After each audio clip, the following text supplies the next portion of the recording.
Hello friends, नमस्कार। Welcome to my channel. तो चलिए स्टार्ट करते हैं आज का मॉडल पेपर नंबर 4। ठीक है, तो पहला क्वेश्चन है हमारा कि कौन से नाथ सिद्धों में गिने जाते हैं। ठीक है, नागार्जुन, चरपट, जलंधर या फिर जलंधर, गोरखनाथ, जड़ भारत या फिर नागार्जुन, हरिश्चंद्र, गोरखनाथ या फिर ऑप्शन नंबर डी है कि गोरखनाथ, जड़ भारत और हरिश्चंद्र। तो यहाँ पर इसका राइट आंसर क्या हो जाएगा। ठीक है, तो इसका राइट आंसर हो जाएगा हमारा,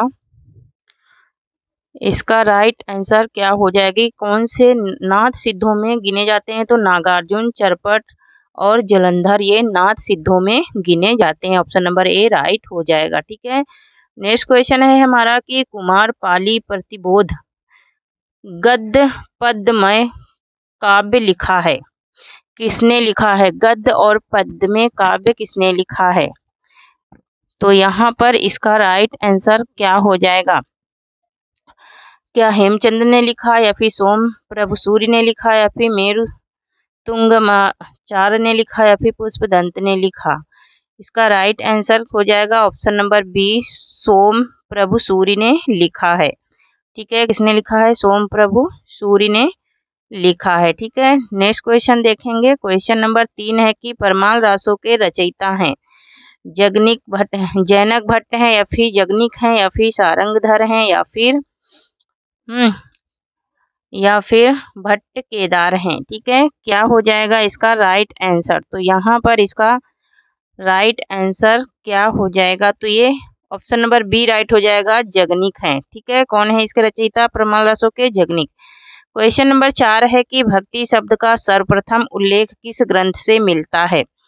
छंदोपनिषद से, भगवत पुराण से या फिर तैत्तिरीय उपनिषद से या फिर श्वेतांबर उपनिषद से। क्या हो जाएगा इसका राइट आंसर, भक्ति शब्द का सर्वप्रथम उल्लेख किस ग्रंथ से मिलता है। ओके, यहाँ पर इसका राइट आंसर क्या हो जाएगा, इसका राइट आंसर हो जाएगा ऑप्शन नंबर डी, श्वेतांबर उपनिषद में मिलता है भक्ति शब्द का सर्वप्रथम प्रयोग। ठीक है, क्वेश्चन नंबर 5 है कि भक्ति आंदोलन तदयुगीन निराशा की देन है, किस आलोचक का कथन है। किस आलोचक का कथन है, डॉक्टर सत्येंद्र का, डॉक्टर ग्रियर्सन का, डॉक्टर हजारी प्रसाद द्विवेदी का, आचार्य रामचंद्र शुक्ल का। क्या हो जाएगा इसका राइट आंसर। तो यहाँ पर इसका 5वें क्वेश्चन का राइट आंसर हो जाएगा ऑप्शन नंबर डी, आचार्य रामचंद्र शुक्ल का ये कथन है। ठीक है, क्वेश्चन नंबर 6 है कि मध्वाचार का दार्शनिक सिद्धांत माना जाता है। मध्वाचार का दार्शनिक सिद्धांत क्या माना जाता है। ठीक है, तो यहाँ पर a question number option number A है द्वैताद्वैतवाद, शुद्धाद्वैतवाद या फिर विशिष्टाद्वैतवाद या फिर द्वैतावाद। क्या हो जाएगा इसका राइट आंसर, क्वेश्चन नंबर 6 का राइट आंसर क्या हो जाएगा। तो क्वेश्चन नंबर 6 का राइट आंसर हो जाएगा ऑप्शन नंबर डी, द्वैतावाद। ठीक है, द्वैतवाद को मध्वाचार का दार्शनिक सिद्धांत माना जाता है। ठीक है, क्वेश्चन नंबर 7 है कि रामानंद के शिष्यों की संख्या है, 10 है, 12 है, 8 है या फिर 4 है। क्या हो जाएगा इसका राइट आंसर। तो यहाँ पर इसका राइट आंसर हो जाएगा हमारा ऑप्शन नंबर बी हो जाएगा, 12 है। रामानंद के शिष्यों की संख्या कितनी है, तो 12 है। क्वेश्चन नंबर 8 है कि हिंदी साहित्य के भक्ति काल को स्वर्ण युग मानने वाले विद्वान हैं, स्मिथ हैं, गियर्सन हैं, बूलर हैं या फिर फादर कमल बुल्के हैं। क्या हो जाएगा इसका राइट आंसर, क्वेश्चन नंबर 8 का राइट आंसर क्या हो जाएगा।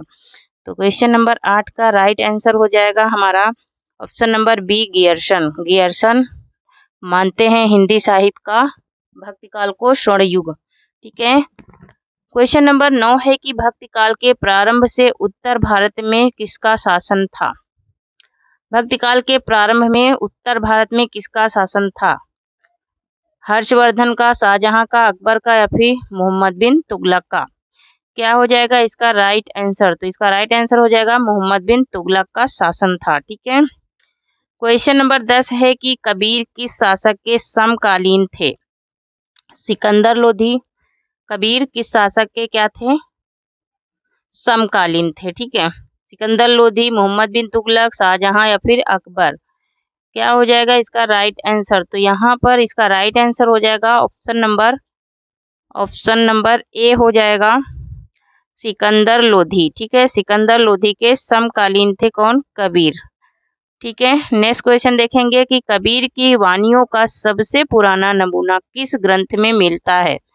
कबीर की वाणियों का सबसे पुराना नमूना तो बीजक में, गुरु ग्रंथ साहिब में, या फिर ज्ञान समुद्र में, या फिर संत साहित्य ग्रंथ में। क्या हो जाएगा इसका राइट आंसर? तो यहाँ पर इसका राइट आंसर हो जाएगा हमारा ऑप्शन नंबर बी हो जाएगा, गुरु ग्रंथ साहिब में मिलता है कबीर की वाणियों का पुराना नमूना। ठीक है, क्वेश्चन नंबर 12 है कि उदासी संप्रदाय का प्रवर्तन किसने किया? रैदास ने, लक्ष्मीचंद ने, रामानंद ने, या फिर श्री चंद ने। क्या हो जाएगा इसका राइट आंसर? उदासी संप्रदाय का प्रवर्तन किसने किया? तो उदासी संप्रदाय का प्रवर्तन करने वाले कौन है? श्री चंद हैं। कौन है? श्री चंद है। ऑप्शन नंबर डी इसका राइट आंसर हो जाएगा। ठीक है, क्वेश्चन नंबर 13 है कि नानक दर्शन का सार तत्व माना जाता है। नानक दर्शन का सार तत्व किससे माना जाता है? ठीक है, सुखमनी से, या फिर जपजी से, या फिर रही दास से, या फिर सोहिला से। क्या हो जाएगा इसका राइट आंसर? क्वेश्चन नंबर 13 का राइट आंसर क्या हो जाएगा? तो क्वेश्चन नंबर 13 का राइट आंसर हो जाएगा हमारा ऑप्शन नंबर बी हो जाएगा। ऑप्शन नंबर बी हो जाएगा जपजी से। जपजी से नानक दर्शन का सार तत्व माना जाता है। क्वेश्चन नंबर 14 है कि रुद्र संप्रदाय के प्रवर्तक माने जाते हैं मध्वाचार्य। रुद्र संप्रदाय के प्रवर्तक मध्वाचार्य, निम्बारकाचार्य, विष्णु स्वामी, या फिर शंकराचार्य। क्या हो जाएगा इसका राइट आंसर? तो यहाँ पर इसका राइट आंसर हो जाएगा हमारा 14 का राइट आंसर हो जाएगा ऑप्शन नंबर सी, विष्णु स्वामी को रुद्र संप्रदाय का प्रवर्तक माना जाता है। ठीक है, क्वेश्चन नंबर 15 है कि डॉक्टर नागेंद्र ने प्रेमाख्यान काव्य परंपरा का प्रथम ग्रंथ माना है। डॉक्टर नागेंद्र प्रेमाख्यान काव्य का प्रथम ग्रंथ क्या चंदायन को, या हंसावली को, या सत्यवती कथा को, या फिर मृगावती को। ठीक है, तो यहाँ पर ऑप्शन नंबर इसका 15 का राइट आंसर हो जाएगा ऑप्शन नंबर बी, हंसावली को डॉक्टर नागेंद्र ने प्रेमाख्यान काव्य का परंपरा ग्रंथ माना है। 16 नंबर क्वेश्चन है कि जैसी की अवधि और तुलसी की अवधि में अंतर है। व्यवस्थित और अव्यवस्थित अवधि का, सरल और किलकृष्ट अवधि का, या फिर पूर्वी और पश्चिमी अवधि का, या फिर ठेठ और सांस्कृतिक अवधि का। क्या हो जाएगा इसका राइट आंसर? तो 16 का राइट आंसर हमारा हो जाएगा क्वेश्चन नंबर 16 का राइट आंसर हो जाएगा हमारा क्या ऑप्शन नंबर डी हो जाएगा। 16 का राइट आंसर क्या हो जाएगा? ऑप्शन नंबर डी हो जाएगा ठेठ और सांस्कृतिक अवधि का। ठीक है, किसका अंतर है? ठेठ और संस्कृतनिष्ठ अवधि का अंतर है। 17 नंबर क्वेश्चन है कि जैसी दिल्ली के किस शासक के समकालीन थे? अकबर के, शेरशाह के, या फिर बाबर के, या फिर हुमायूं के। क्या हो जाएगा इसका राइट आंसर? जैसी दिल्ली के किस शासक के समकालीन थे, ये हमें बताना है। तो ये शेरशाह सूरी के समकालीन थे। कौन? जैसी। जैसी किसके समकालीन थे? तो शेरशाह सूरी के समकालीन थे। ओके, नेक्स्ट क्वेश्चन देखेंगे। क्वेश्चन नंबर 18 है कि जैसी के महाकाव्य पद्मावत का अवसान किस रस से होता है? जैसी के महाकाव्य पद्मावत का अवसान किस रस से होता है? श्रृंगार रस से, वीर रस से, शांत रस से, या फिर विभत्स रस से। क्या हो जाएगा इसका राइट आंसर? तो यहाँ पर इसका राइट आंसर हो जाएगा ऑप्शन नंबर सी हो जाएगा। क्या हो जाएगा? ऑप्शन नंबर सी हो जाएगा ये शांत रस से। ठीक है, किससे हो जाएगा? शांत रस से माना जाता है। ठीक है, क्वेश्चन नंबर 19 है कि रामचरितमानस की रचना किसने? रामचरितमानस की रचना करने में तुलसी को कितना समय लगा? 1 वर्ष का, 2 वर्ष 7 महीने का, या फिर 4 वर्ष का, या फिर 4 वर्ष 7 महीने का। क्या हो जाएगा इसका राइट आंसर? तो तुलसीदास को रामचरितमानस लिखने में कितना समय लगा था? तो ऑप्शन नंबर बी राइट हो जाएगा। 2 वर्ष 7 महीने लगे थे इनको रामचरित की पुस्तक लिखने में। ठीक है, क्वेश्चन नंबर 20 है कि रामचरितमानस, यहाँ मानक नहीं होगा मानक होगा, रामचरितमानस का अंगी रस है, रामचरितमानस का अंगी रस क्या है? शांत रस है, वीर रस है, या फिर श्रृंगार रस, या फिर अद्भुत रस है? क्या हो जाएगा इसका आंसर? तो शांत रस है ना। अधिकतर जो महाकाव्य हैं उनमें शांत रस का ही प्रयोग किया गया है। ठीक है, ज्यादातर। ठीक है, नेक्स्ट क्वेश्चन है 21 नंबर है कि बुद्ध देव के बाद भारत के सबसे बड़े लोक नायक तुलसीदास थे, किस विद्वान का कथन है? इस्मत का है, गियर्सन का है, बुलर का, या फिर कर्नल टड का है?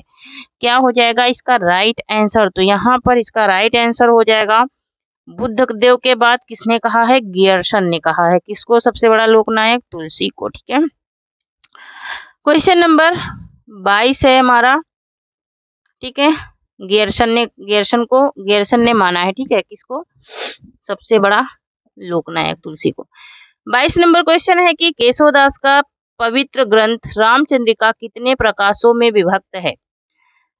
रामचंद्रिका कितने प्रकाशों में? 40 प्रकाशों में, 39 प्रकाशों में, 20 प्रकाशों में, या फिर 15 प्रकाशों में? क्या हो जाएगा इसका राइट आंसर? तो यहाँ पर इसका राइट आंसर हो जाएगा ऑप्शन नंबर बी हो जाएगा, 39 प्रकाशों में ये विभक्त है। क्या?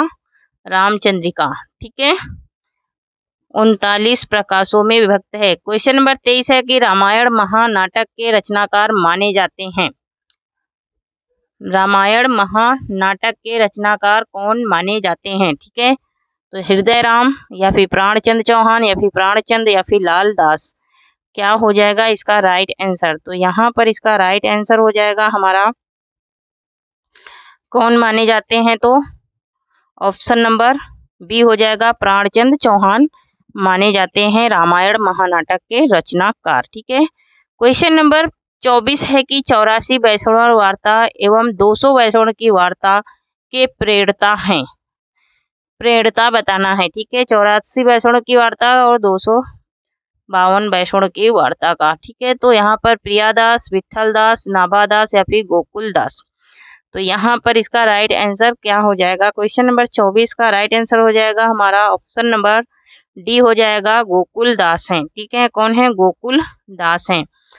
ठीक है, नेक्स्ट क्वेश्चन देखेंगे। क्वेश्चन नंबर 25 है कि निम्बार्क संप्रदाय के संस्थापक माने जाते हैं। विठलदास, निम्बार्काचार्य, नाभादास, या फिर वल्लभाचार्य? क्या हो जाएगा इसका राइट आंसर? तो यहाँ पर इसका राइट आंसर क्या हो जाएगा? निम्बार्क संप्रदाय के संस्थापक कौन माने जाते हैं? तो निम्बार्काचार्य माने जाते हैं। कौन माने जाते हैं? निम्बार्काचार्य माने जाते हैं। क्वेश्चन नंबर 26 है कि राधा वल्लभ संप्रदाय के प्रवर्तक माने जाते हैं। क्वेश्चन नंबर 26 है कि राधा वल्लभ संप्रदाय के प्रवर्तक माने जाते हैं हित हरिवंश, या फिर स्वामी हरिदास, या फिर चैतन्य महाप्रभु, या फिर इन तीनों नहीं माने जाते हैं? क्या हो जाएगा इसका राइट आंसर? तो इसका राइट आंसर हो जाएगा ऑप्शन नंबर ए हो जाएगा, हित हरिवंश। हित हरिवंश को राधा वल्लभ संप्रदाय का प्रवर्तक माना जाता है। ठीक है, क्वेश्चन नंबर 27 है कि प्रेम 12 खड़ी किस कवि की रचना है? प्रेम 12 खड़ी किस कवि की रचना है? नंददास की, के सेवक दास की, या फिर दामोदर दास की, या फिर परमानंद दास की? क्या हो जाएगा इसका राइट आंसर? तो यहाँ पर इसका प्रेम 12 खड़ी किस कवि की रचना है? तो यहाँ पर इसका राइट आंसर हो जाएगा हमारा, क्या हो जाएगा? तो ऑप्शन नंबर ए हो जाएगा, नंददास की है। किसकी है? नंददास की रचना है प्रेम 12 घड़ी। ठीक है, क्वेश्चन नंबर 28 है कि अवधी भाषा में लिखा गया प्रथम रीति संबंधी ग्रंथ माना जाता है। साहित्य लहरी, रसिक प्रिया, बरवे नायिका भेद, या फिर कवि प्रिया? क्या हो जाएगा इसका राइट आंसर? तो यहाँ पर इसका राइट आंसर हो जाएगा हमारा, किसको माना जाता है? अवधी भाषा में लिखा गया प्रथम रीति संबंधी ग्रंथ किसको माना जाता है? तो ऑप्शन नंबर सी हो जाएगा, बरवे नायिका भेद को माना जाता है। ठीक है, इसको माना जाता है, बरवे नायिका भेद को माना जाता है। ठीक है, नेक्स्ट क्वेश्चन देखेंगे। क्वेश्चन नंबर 29 है कि काग के भाग बड़ो सजनी, हर हाथ से ले गयो माखन रोटी। ये किस कवि की पंक्तियां हैं? तुलसीदास की, नंददास की, रसखान की या फिर प्रेम दास की? क्या हो जाएगा इसका राइट आंसर? तो यहाँ पर इसका राइट आंसर हो जाएगा हमारा काग के भाग बड़ो सजनी, हरि हाथ से ले गयो माखन रोटी। किसने किया है? तो नंददास ने। नंददास की ये पंक्तियां हैं। ठीक है, किसकी है? नंददास की पंक्तियां हैं। 30 नंबर क्वेश्चन है कि हरि तुम हरो जन की पीर। हरि तुम हरो जन की पीर पंक्ति किसकी है? मीराबाई की, विठल दास की, नरोत्तम दास की, फिर रहीम दास की? 30 का राइट आंसर क्या हो जाएगा? क्वेश्चन नंबर 30 का राइट आंसर हो जाएगा हमारा क्या? ऑप्शन नंबर ए हो जाएगा। ऑप्शन नंबर ए हो जाएगा मीराबाई। ठीक है, क्या हो जाएगा? मीराबाई की ये क्या है? पंक्तियां हैं। क्वेश्चन नंबर 31 है कि कवि कल पतरु ग्रंथ के प्रेरणा हैं? वृंद हैं, चिंतामणि हैं या फिर केशवदास हैं या फिर रसलीन हैं? इसका क्या हो जाएगा इसका राइट आंसर? तो इसका राइट आंसर हो जाएगा हमारा क्या? ऑप्शन नंबर बी हो जाएगा चिंतामणि। चिंतामणि है और मोस्ट इम्पोर्टेंट ये रचना है। ठीक है, क्वेश्चन नंबर 32 है कि रस रहस्य ग्रंथ के प्रेरणा है? कुलपति मिश्र, देव बिहारी या फिर जगन्नाथ रत्नाकर? ठीक है, तो यहाँ पर रस रहस्य ग्रंथ के प्रेरणा कौन माने जाते हैं? रस रहस्य ग्रंथ, तो रस रहस्य किसका है? ऑप्शन नंबर ए सही हो जाएगा, कुलपति मिश्र का है। किसका है? कुलपति मिश्र का है। बहुत बार ये रचना रिपीट हो चुकी है। 33 नंबर क्वेश्चन है कि भवानी विलास ग्रंथ के प्रेरणा हैं? भवानी विलास ग्रंथ के प्रेरणा हैं? बिहारी हैं, देव हैं या फिर कुलपति मिश्र या फिर भिखारी दास?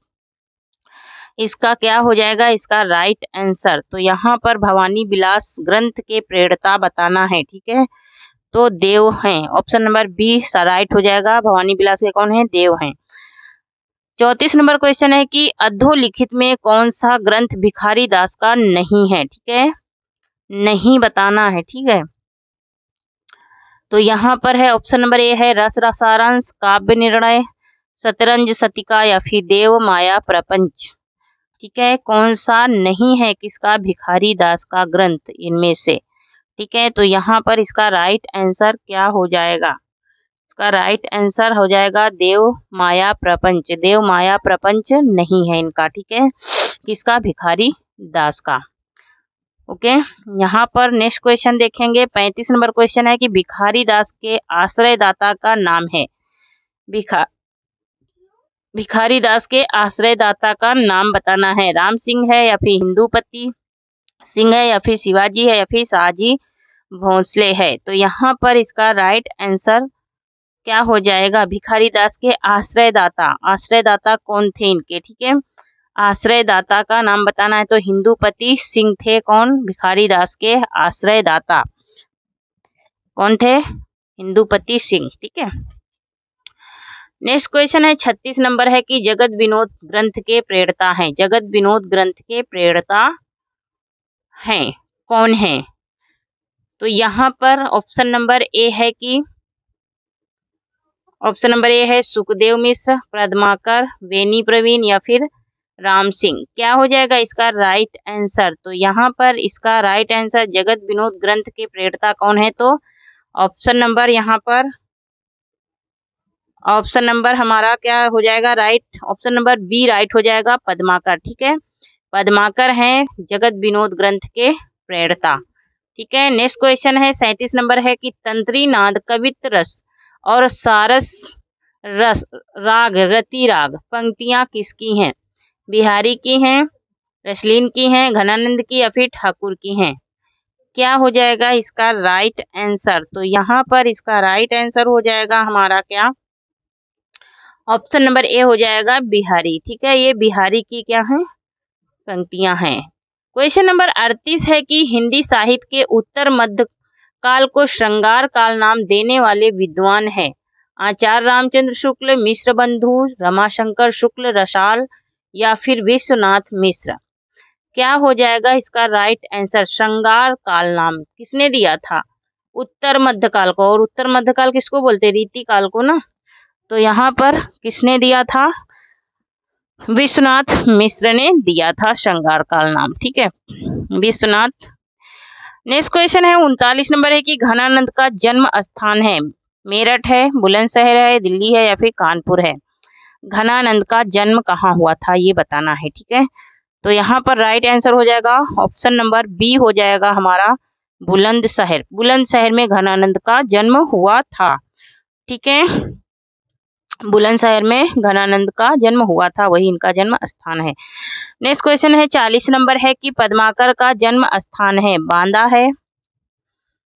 पद्माकर का जन्म स्थान बांदा है, अंतर्वेद है या फिर टिकवापुर है या फिर काशी है। यहाँ पर क्या हो जाएगा इसका राइट आंसर? तो यहाँ पर पद्माकर का जन्म स्थान बताना है, तो यहाँ पर राइट आंसर हो जाएगा ऑप्शन नंबर ए बांदा।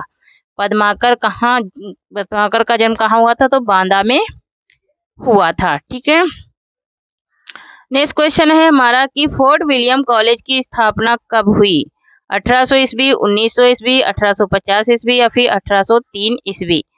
क्या हो जाएगा इसका राइट आंसर? तो यहाँ पर ऑप्शन नंबर ए हो जाएगा फोर्ट विलियम कॉलेज की स्थापना कब हुई थी? तो ऑप्शन नंबर ए राइट हो जाएगा 1800 ईस्वी में हुई थी, ठीक है। नेक्स्ट क्वेश्चन है कि उदयभान चरित के लेखक हैं। उदयभान चरित के लेखक हैं, उदयभान चरित के लेखक इंसाअल्लाह खां, लल्लू लाल, सदल मिश्र या फिर जॉन गिलक्राइस्ट। तो यहाँ पर इसका राइट आंसर हो जाएगा ऑप्शन नंबर ए हो जाएगा इंसाअल्लाह खां। ओके, इंसाअल्लाह खां है इसके उदयभान चरित के लेखक। सुख सागर की रचना किसने की? सुख सागर की रचना किसने की? सदाशुक लाल, इंसाअल्लाह खां, सदल मिश्र या फिर लल्लू लाल। क्या हो जाएगा इसका राइट आंसर? तो यहाँ पर इसका राइट आंसर हो जाएगा हमारा क्या? सुख सागर की रचना किसने की थी? ठीक है, सुख सागर की रचना बताना है तो सदा सुख लाल ने की थी ना। सुख से सदा सुख लाल है ना। क्वेश्चन नंबर 44 है कि फोर्ट विलियम कॉलेज में हिंदी के प्राध्यापक थे। हिंदी के प्राध्यापक कौन थे इसमें फोर्ट विलियम कॉलेज में? जॉन गिलक्राइस्ट या फिर राम प्रसाद निरंजनी या फिर इंसाअल्लाह खां या फिर जगत सिंह। यहाँ पे इसका राइट आंसर क्या हो जाएगा? प्राध्यापक ना, प्रधानाचार्य की बात हो रही। तो यहाँ पर जॉन गिलक्राइस्ट थे। कौन थे? जॉन गिलक्राइस्ट थे प्रधाना अध्यापक। कहाँ पर? फोर्ट विलियम कॉलेज में। नेक्स्ट क्वेश्चन है कि भारतेंदु का खड़ी बोली में रचित कविताओं का संग्रह किस नाम से प्रसिद्ध है? फूलों का गुच्छा, प्रेम मल्लिका या फिर वर्षा विनोद या फिर प्रेम फुलवारी। यहाँ पर इसका राइट आंसर क्या हो जाएगा? ये चारों ही रचनाएं भारतेंदु जी की हैं, लेकिन कौन सी रचना ऐसी है जो कविता संग्रह के नाम से बहुत ज्यादा विख्यात हुई? तो फूलों का गुच्छा, और मोस्ट इम्पोर्टेंट ये रचना है, ठीक है, बहुत बार पूछी जाती है। वैदेही वनवास नामक काव्य किसका है?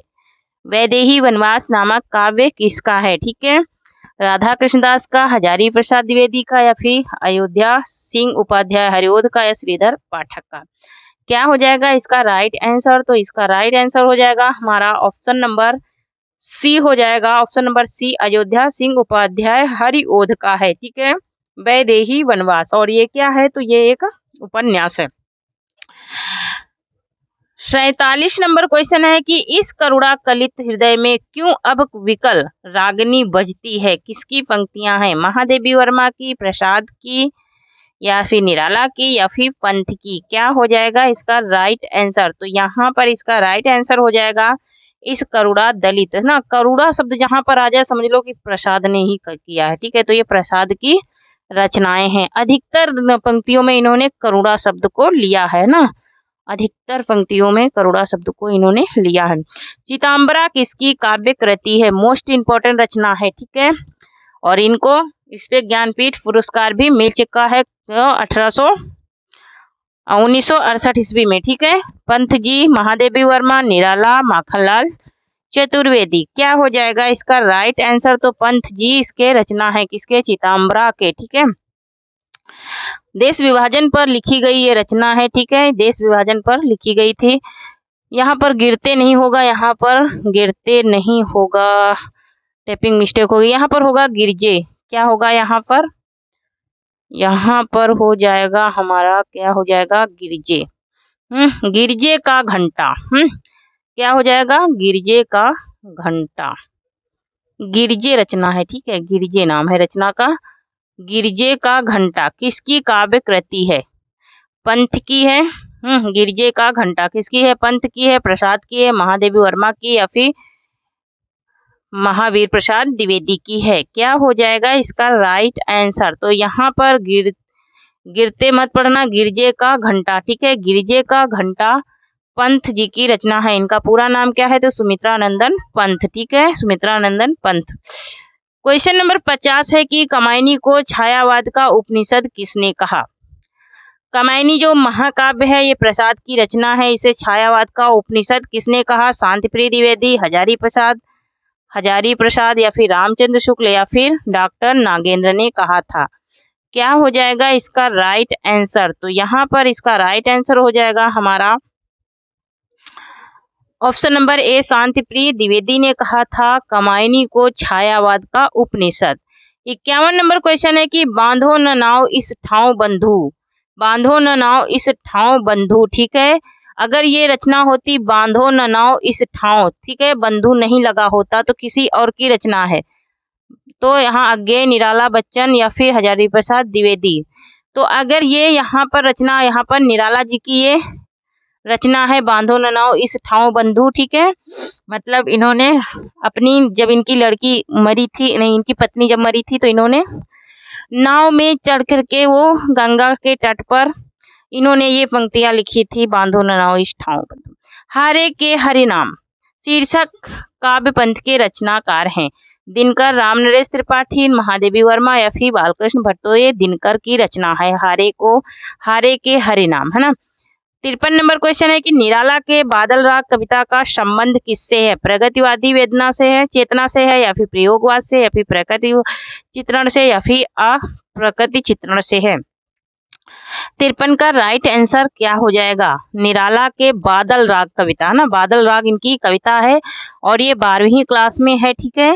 तो इन्होंने प्रगतिवादी चेतना का वर्णन किया है बादल राग कविता में, ठीक है, और ये 12वीं क्लास की पुस्तक में ये कविता आपको मिल जाएगी पढ़ने के लिए, ठीक है। क्वेश्चन नंबर 54 है कि नागार्जुन भाव अभाव एवं प्रादुर्भाव के कवि हैं, किसका कथन है? मैनेजर पांडे का, रामचंद्र शुक्ल का, कृष्ण बिहारी मिश्र का, या फिर हजारी प्रसाद द्विवेदी का? क्या हो जाएगा इसका राइट आंसर? तो यहाँ पर इसका राइट आंसर हो जाएगा कि किसने ये कथन कहा था? तो मैनेजर पांडे ने कहा था, ठीक है, किसने कहा था? मैनेजर पांडे ने कहा था। 55 नंबर क्वेश्चन है कि फूल नहीं रंग बोलते हैं किसकी कृति है? मोस्ट इंपॉर्टेंट रचना है, ठीक है, भले ही इजी है लेकिन मोस्ट इंपॉर्टेंट है, ठीक है। रामधारी सिंह दिनकर, धूर्मिल, अज्ञेय, या फिर केदारनाथ अग्रवाल, ठीक है। तो यहाँ पर इसका राइट आंसर हो जाएगा हमारा ऑप्शन नंबर डी हो जाएगा, केदारनाथ अग्रवाल की ये रचना है फूल नहीं रंग बोलते हैं, ठीक है। 56 नंबर क्वेश्चन है कि भूल गलती के रचनाकार कौन है? भूल गलती के रचनाकार कौन है? अज्ञेय हैं, शिव शंभू हैं, या फिर दिनकर हैं, या फिर मुक्ति बोध हैं? भूल गलती किसकी रचना है, ठीक है। तो यहाँ पर इसका राइट आंसर क्या हो जाएगा? तो भूल गलती किसकी रचना है? ऑप्शन नंबर डी राइट हो जाएगा, मुक्ति बोध की रचना है। किसकी रचना है ये? मुक्ति बोध की रचना है भूल गलती। तार सप्तक का प्रकाशन वर्ष है, इसमें मैं थ्योरी में क्लास डाली हूँ, तार सप्तक को बड़े ही मैं विस्तार से उसमें पढ़ाई हूँ, आप लोग जाकर के educational academy by Shivkanti ma'am डालेंगे तो उसमें ये क्लास आपको मिल जाएगी, ठीक है। तो यहाँ पर 1851 ईस्वी 1943 में तार सप्तक का प्रकाशन वर्ष हुआ था, ठीक है। इसके प्रेरता कौन थे? इसके संपादनकर्ता कौन थे? तो अज्ञेय थे, ठीक है, और ये 4 तार सप्तक का संपादन किए थे, ठीक है। 58 नंबर क्वेश्चन है कि रहस्य पुरुष का बिंब मुक्ति बोध की किस कविता में है? ब्रह्म राक्षस में, अंधेरे में, मुद्रा राक्षस में, या फिर चांद का मुंह टेढ़ा में? क्या हो जाएगा इसका राइट आंसर? रहस्य पुरुष का बिंब मुक्ति बोध की किस कविता में है? किस कविता में है? तो ऑप्शन नंबर इसका क्या हो जाएगा राइट आंसर? तो ऑप्शन नंबर यहाँ पर इसका राइट आंसर हो जाएगा ऑप्शन नंबर बी हो जाएगा, अंधेरे में कविता जो है ये, इसमें ही रहस्य पुरुष बिंब का बोध है, ठीक है, अंधेरे में। कविता इनकी जो है अंधेरे में, और चारों ही इन्हीं की कविताएं हैं, ठीक है, किसकी? मुक्ति बोध की। चांद का मुंह टेढ़ा भी मोस्ट इम्पोर्टेंट है इनका। धूप के धान, शिला, पंख और चमकीले किसकी रचनाएं हैं? गिरजा कुमार माथुर, मुक्ति बोध, नरेश मेहता, नरेश अग्रवाल या फिर भवानी प्रसाद मिश्र की। यहाँ पर इसका राइट आंसर क्या हो जाएगा? तो इसका राइट आंसर हो जाएगा हमारा क्या? ऑप्शन नंबर ए, गिरजा कुमार माथुर की ये रचनाएं हैं। नेक्स्ट क्वेश्चन है 60 नंबर क्वेश्चन है कि अपनी केवल धार किसकी कृति है? दुष्यंत कुमार की या फिर कुमार विकल की, फिर अरुण कमल की या फिर दिनकर की। ओके, 60 नंबर क्वेश्चन है, ठीक है। क्वेश्चन 60 यहाँ पर कंप्लीट हो गए हैं, ठीक है। तो यहाँ पर ऑप्शन नंबर सी राइट हो जाएगा, अरुण कमल की पंक्तियां हैं, ठीक है। तो यहाँ पर नेक्स्ट क्वेश्चन देखेंगे। नेक्स्ट क्वेश्चन हमारा है 61 नंबर क्वेश्चन है कि संचय की एक रात मोस्ट इंपोर्टेंट रचना है, ठीक है। संचय की एक रात, नरेश मेहता, वीरेंद्र मिश्र या फिर दुष्यंत कुमार या फिर अरुण कमल की, ठीक है। यहाँ पर इसका राइट आंसर क्या हो जाएगा? तो यहाँ पर 61 का राइट आंसर हो जाएगा ऑप्शन नंबर ए हो जाएगा, नरेश मेहता की ये रचना है संचय की एक रात। 62 नंबर क्वेश्चन है कि मोची राम के रचनाकार हैं कुमार विकल, भवानी प्रसाद मिश्र, धूर्मिल या फिर भवानी शंकर सिंह, ठीक है। क्या हो जाएगा इसका राइट आंसर? तो यहाँ पर इसका राइट आंसर हो जाएगा हमारा धूर्मिल, सुदामा पांडे धूर्मिल इनका पूरा नाम है, ठीक है। धूर्मिल है मोचीराम के रचनाकार। 63 नंबर क्वेश्चन है कि पृथ्वी कल्प किसकी रचना है? गिरजा कुमार माथुर की, धूर्मिल की, कुमार विकल की या फिर दुष्यंत कुमार की। क्या हो जाएगा इसका राइट आंसर? तो यहाँ पर इसका राइट आंसर हमारा पृथ्वी कल्प किसकी रचना है, ठीक है। तो पृथ्वी कल्प हमारी किसकी रचना है? ये गिरजा कुमार माथुर की रचना है। ऑप्शन नंबर ए राइट आंसर हो जाएगा। 64 नंबर क्वेश्चन है कि आत्मजयी के रचनाकार है कुमार नारायण, मुक्ति बोध, श्रीकांत वर्मा या फिर अरुण कमल, ठीक है। क्या हो जाएगा इसका राइट आंसर? तो यहाँ पर इसका राइट आंसर हो जाएगा आत्मजयी के लेखक कौन है? तो ऑप्शन नंबर ए हो जाएगा कुंवर नारायण, है ना। मोस्ट इंपोर्टेंट ये रचना है आत्मजयी, ठीक है। 65 नंबर क्वेश्चन है कि दिनकर जी कि किस कृति को आधुनिक युग की गीता कहा जाता है? कुरुक्षेत्र को, रश्मिरथी को या फिर रसवंती को या फिर रेणुका को। ये चारों ही रचनाएं क्या हैं? दिनकर जी की हैं। लेकिन आधुनिक युग की गीता किसे कहा जाता है? तो कुरुक्षेत्र को कहा जाता है। इसमें महाभारत का वर्णन है इनकी इस रचना में, ठीक है। साकेत की कथा का मुख्य संबंध किसके चरित्र विकास से जुड़ा हुआ है? 66 नंबर क्वेश्चन है कि साकेत की कथा का मुख्य संबंध किसके चरित्र विकास से जुड़ा हुआ है? क्या राम सीता के या फिर भरत लक्ष्मण के या फिर राम लक्ष्मण के या फिर लक्ष्मण उर्मिला के, ठीक है। यहाँ पर 66 का राइट आंसर क्या हो जाएगा? तो यहाँ पर 66 का राइट आंसर हो जाएगा ऑप्शन नंबर डी, लक्ष्मण और उर्मिला के चरित्र से ये साकेत जो महाकाव्य है उसमें लक्ष्मण का और उर्मिला का वर्णन किया गया है। हिंदी का प्रथम मौलिक उपन्यास है परीक्षा गुरु, भाग्यवती, न्यूटन ब्रह्मचारी या फिर गोदान। मौलिक उपन्यास है ना, ये कई बार मैं ये क्वेश्चन डाल चुकी हूँ प्रैक्टिस में, ठीक है, क्योंकि ये बहुत ही ज्यादा इंपॉर्टेंट रचना है। ये परीक्षा गुरु है और ये किसकी रचना है? तो ये श्रीनिवास दास की रचना है। सॉरी। 68 नंबर क्वेश्चन है कि ठेठ हिंदी में उपन्यास लिखने वाले हैं। ठेठ हिंदी में उपन्यास निराला, दिनकर, हरिओद या फिर प्रसाद। ठेठ हिंदी में कौन रचनाकार, कौन से कवि हैं जो ठेठ हिंदी में उपन्यास लिखते हैं? और उनका उपन्यास भी है ठेठ हिंदी का ठाठ, है ना। मोस्ट इंपोर्टेंट है, हरिओद का है। किसका है? हरिओद है। और ठेठ हिंदी ठाठ, ये ठेठ हिंदी का ठाठ भी इनकी रचना है, हरिओद की, है ना। नेक्स्ट क्वेश्चन देखेंगे। चित्रलेखा किसका औपन्यासिक कृति है? चित्रलेखा है प्रभाकर माचवे की, भगवती चरण वर्मा की, अज्ञे की या फिर मंथन नाथ गुप्त की। क्या हो जाएगा इसका राइट आंसर? चित्रलेखा, जो तो चित्रलेखा भगवती चरण वर्मा का है ना। वो बहुत बार ये पूछा भी जा चुका है, इसलिए ये इंपॉर्टेंट रचना बन चुकी है। क्वेश्चन नंबर 70 है आज का लास्ट क्वेश्चन है हमारा कि जयशंकर प्रसाद का अधूरा उपन्यास है कंकाल, तितली, इरावती या फिर प्रतिज्ञा। क्या हो जाएगा इसका राइट आंसर? तो इसका राइट आंसर हो जाएगा हमारा ऑप्शन नंबर सी हो जाएगा इरावती। इरावती है जयशंकर प्रसाद का अधूरा उपन्यास। ठीक है, तो थैंक यू फ्रेंड्स, आज के लिए इतना ही। तब तक के लिए धन्यवाद। जय हिंद, जय भारत। आप लोग पढ़ते रहिए और स्वस्थ रहिए, मस्त रहिए।